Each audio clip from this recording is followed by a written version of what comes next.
Aujourd'hui, j'ai décidé de partager avec vous une vidéo de comment obtenir deux différents affichages avec deux écrans et une seule unité centrale.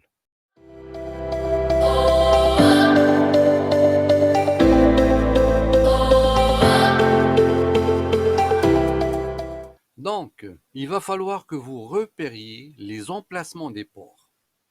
Port VGA, le DVI et l'HDMI. Cela vaut pour l'unité centrale et pour vos moniteurs. Une fois le repérage est fait, branchez un côté du câble dans le port de l'ordinateur.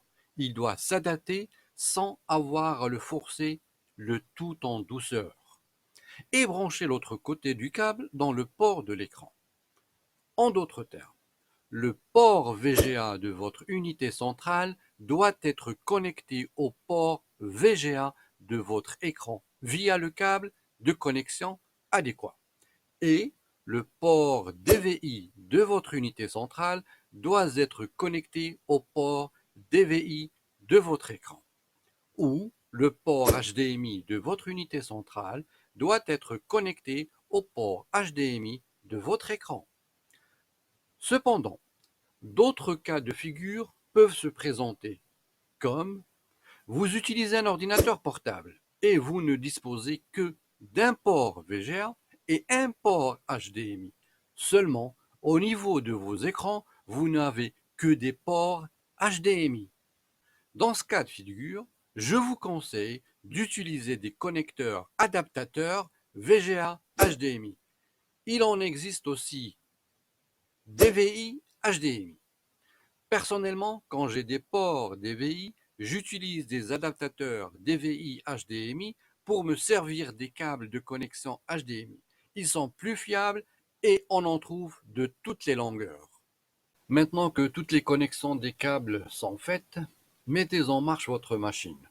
Et nous allons procéder à un petit réglage avec votre système d'exploitation Windows 10 ou 8. Cliquez sur l'icône Windows. Après, sélectionnez Paramètres. Désolé, mon système est réglé sur Anglais.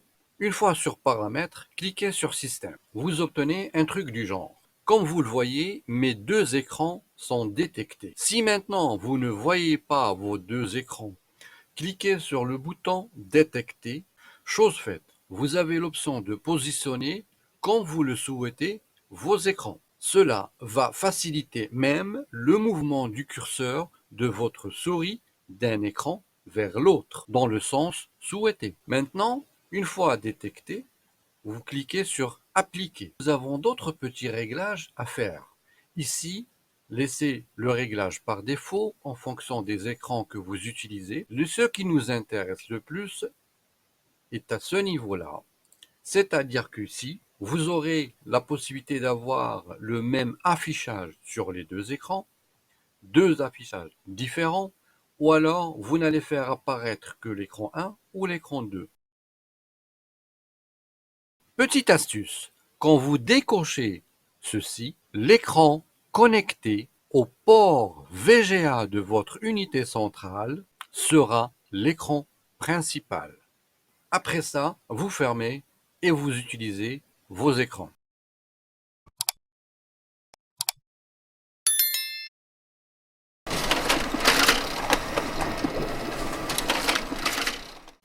Pour tout début, il y a une fin. Et là, c'est la fin de cette vidéo. Si tu as aimé, tu peux liker. Et si tu as envie de voir mes prochaines vidéos, active le bouton de notification. Mais cela ne peut se faire que si tu es un abonné. Alors qu'est-ce que tu attends? Abonne-toi. À la prochaine.